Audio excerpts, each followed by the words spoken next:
sit here and feel bad about not spending the money and not getting the use out of it or whatever, because I wouldn't have known unless I actually got it. So you live and learn. And that's the whole thing about planning, is that you are learning to find out what works for you and what doesn't work for you. And planning is not a one size fits all.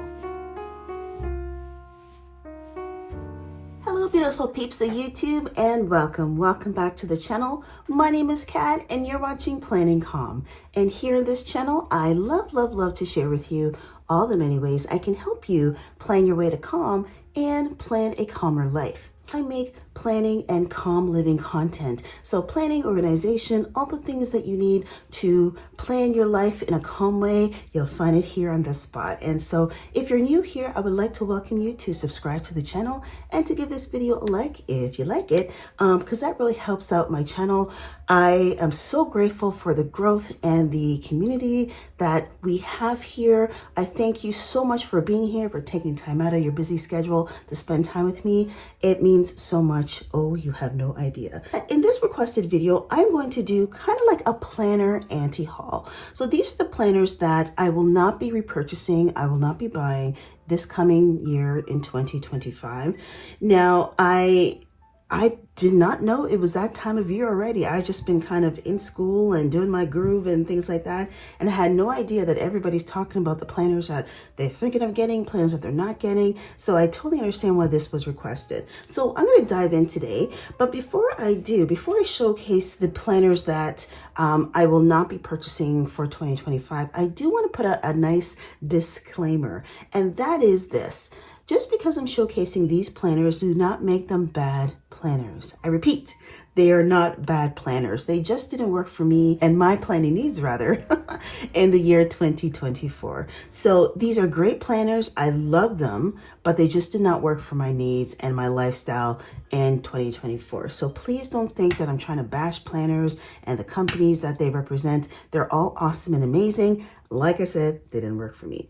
So let's dive in. So when it comes to thinking about planners that worked for me in 2024, it really boiled down to the following four things. And the first one is need.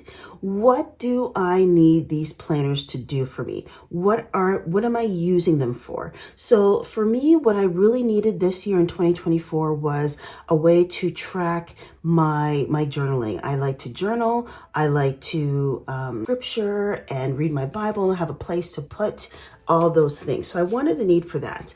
I also wanted a place to have like a to-do list section. So things that I need to get done for that day, I wanted to put it in the planner. Those are my needs. So that's number one. Number two is budget. Now, I don't need to tell you that the economy is economying, okay? So meaning that things are really expensive right now. And I live in Canada, and not saying that Canada is more expensive than any other country, but we're feeling the pinch here. And it's a very common topic of discussion. When it comes to budget and expenses, I'm really looking for a planner that's not going to break the bank for me. And that's hard because I live in Canada, things are expensive here, and most planner companies are not in Canada. So there's that. Next up, number three is size.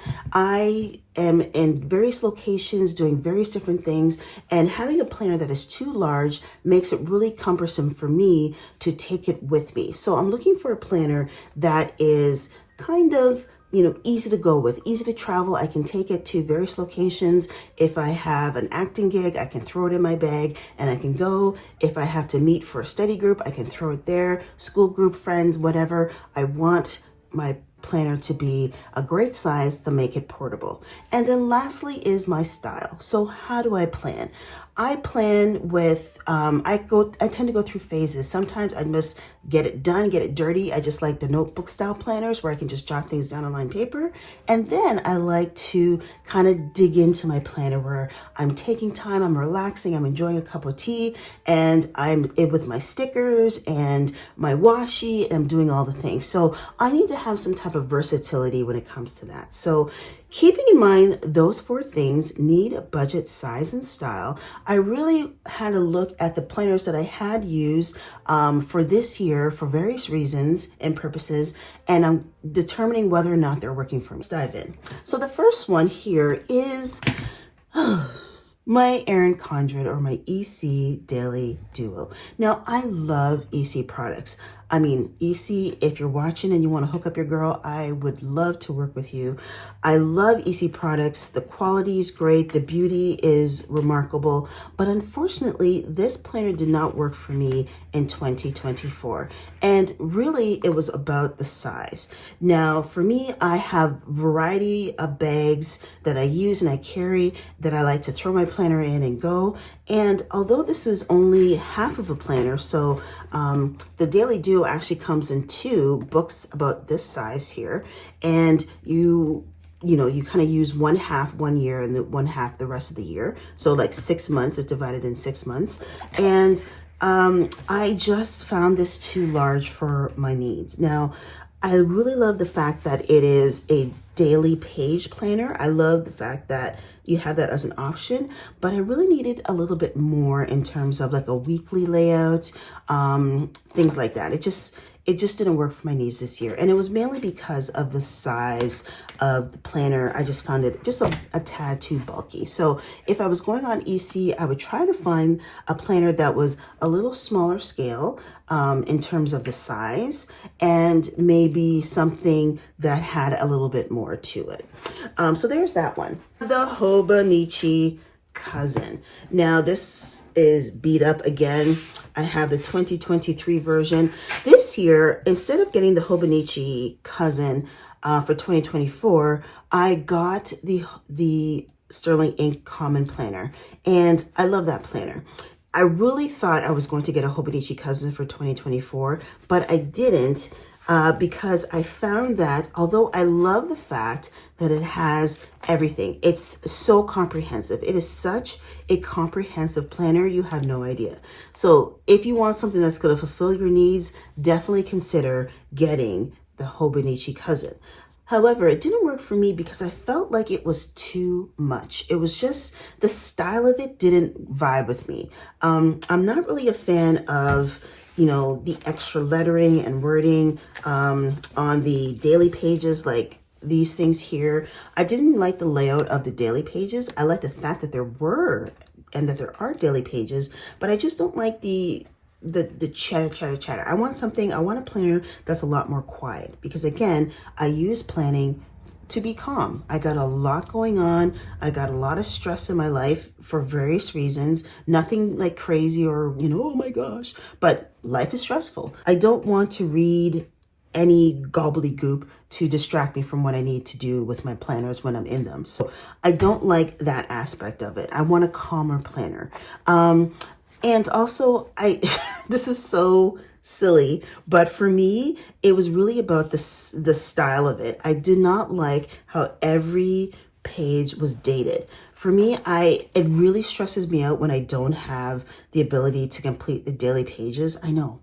Why does it stress me out? I don't know. That's the way I am, but it is what it is. So, for me, it really was about just not having the stress of that. And so it was a style factor. The last reason why the Cousin just didn't work for me was the price. Now, I got this Hobonichi Cousin on Amazon for over $100 with tax included. I live in Canada, and where I live in Canada, there's a 15% sales tax on all products purchased. So this was a pretty penny. And so if I wanted to reconsider another Hobonichi for 2025, I would have to factor in the cost of the planner that I would have to get on, whatever site it is. And it's just not worth the price, in my opinion. In my humble opinion, it's just not worth it. Even though, it does so much. I just didn't go there for 2024, and I will not be going there again for 2025, mainly because of the daily pages aspect of it. So the style of the planner and the budget. But if you like the Hobonichi Cousin, comment down below, let me know. I still like the Hobonichi Cousin. I just like the Sterling Ink Planner, Common Planner, a lot better. So there's that.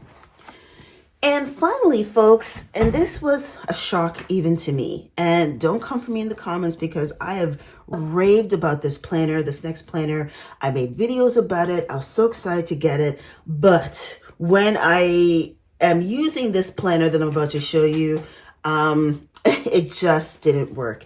And this planner is my passionate penny pincher planner. Now, I never thought I'd be sitting here making an anti-haul planner video on this planner because when I got it, I absolutely loved it. And here's why. I felt like it was a great planner to get it all done. You know, if you're somebody who is looking to kind of reorganize your home life and you have, you know, a big family, you have kids, you have a dog, you have a cat, you have a partner, you have all these moving parts that work, you have a home, you have responsibilities. This is a grown person's planner. And the fact that it didn't work for me isn't to say that I'm not a grown person. I am almost 50 years old. Let's be real. But the fact that it didn't work for me is really about my lifestyle. The style of the planner, the size of the planner just didn't work for me this year. And I never thought I would be sitting here saying this. I thought it would be great, but it just, the style of it was too much for me. I'll show you what I mean. So if I flip to this page here, this is something taken from January. There's a lot going on in these pages. And for me, I thought, oh yeah, this is great. I would need to have all this stuff here. There was a checkoff spot I can use and the place I can write and all this stuff. And I thought it was great initially. But as I was using the planner throughout the year, I just thought it was too much. And again, it doesn't make this a bad planner. This is an excellent planner. But for me this year, it was too much. Like for instance, the things on the side here, well, let's start from the top. So this section here, I felt was overwhelming for me. There was a lot going on, like having to check. And I mean, listers go to list. I love to check things off, girl, but I don't have time in my day to be constantly trying to check things off. And I don't have the mental capacity to remember if I did something on a Monday and it's a Friday, that type of thing. So it didn't work for me. Now, my friend was like, girl, just don't use that section. But I'm like, but it's part of the planner. I have to use it. So yeah, there's that. But that I found stressful. The next part I found stressful was these sections here. So make a meal plan, grocery shop, clean mirrors. Like the fact that it's in my planner makes me feel like I have to do it. And I don't have time to dust furniture, vacuum the house and all that kind of stuff because I'm hardly home as it is. So it just like on a Tuesday or on a Monday to clean the mirrors, I can't. And the fact that I'm like Xing out things because I didn't do it, it just didn't make sense for me. So I would have rather not have those things there. But for instance, if I was somebody who was a stay-at-home mom, which is something I've always dreamt of being, but God had other plans and that's okay. But if I was a stay-at-home mom or somebody who was in the home, like a homemaker or a homeschooling mama, something like that, this would be amazing. This would be amazing because it would tell me what the things I could do while I'm at home every day. And that's amazing. I love that. Things I also love about the planner was there's a section for writing down dinner ideas. Now, my husband and I, Mr. Calm and I always struggle with what to make for dinner. It's like that question, we just look at each other like, and we don't want to ask it, but it's like, it's 5:30 and we got to figure out, like it's that stress, right? And comment down below if you guys stress about dinner. I don't know. Is it just us? But I love the fact that they have this section here. However, what I didn't like is just I don't know. It just didn't work. It didn't work. There's too much going on. I felt like I got stressed out trying to like figure things out. I couldn't like see and find things in the planner well. I don't know. I don't think I will be buying this planner next year. So it just didn't fit my style. The size, this is something I wish I could carry with me, but it was heavy in my bag. The size was just a bit too big for me. This is definitely a home planner, like, you know, something that you would kind of keep, you know, at your office or the kitchen counter or something at home. It also contains a lot of personal things. So that's something that I wouldn't want to be like left somewhere, because I have like financial things in here that I don't want people to see. So that is not like very travel friendly. And lastly, the budget. Again, it was just too much. It was too much money. I got it on Amazon and I thought it was an investment at the time of purchasing, but you know, honestly, did I need to spend as much as I spent on this planner? No, I think I could have found something fitting my needs that would be a lot more inexpensive. But I thought it was going to be my final planner. I thought it was going to be my end game planner, you know? And the fact that it didn't work, I feel bad that I spent the money, but here's the thing with planner living. You won't know it doesn't work for you until it doesn't work for you.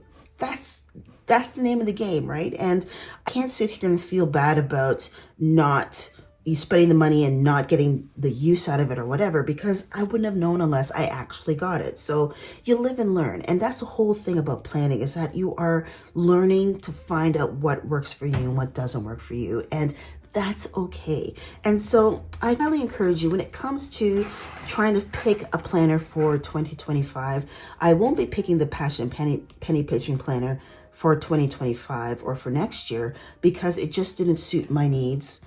The budget was not on point. The size was a little bit too large and the style didn't work for me, but that's okay. I enjoyed using it this year when I had it. I'm glad I was able to learn a lot about myself and my planning needs this year by having this planner, and that's okay. You need to give yourself some grace and need to understand that planning is not a one size fits all. It's really about trial and error, trying to figure out what works for you and being able to, you know, discover yourself and your needs and your style and your wants in your planning process. So don't feel bad if something didn't work for you, if you spent money and it just wasn't vibing with you for this year. Your needs can change next year. It can change the year after that. Your family, your life could change, and so on. And so that's okay. I encourage you folks to really just give yourself the grace when you're trying to navigate the planner world and discover what is out there and what works for you and what doesn't work for you. And if it doesn't work for you, that's okay. Don't lose sleep over it. You will find something that works for you, even if it's just a notebook, even if it's just a simple planner.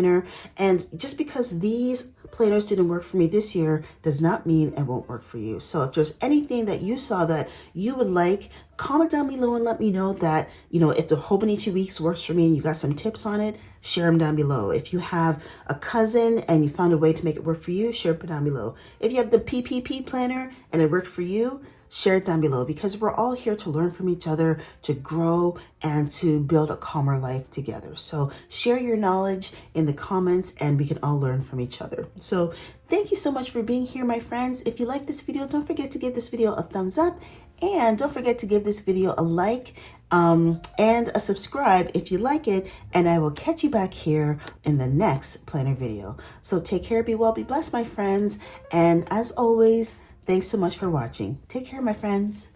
Bye-bye.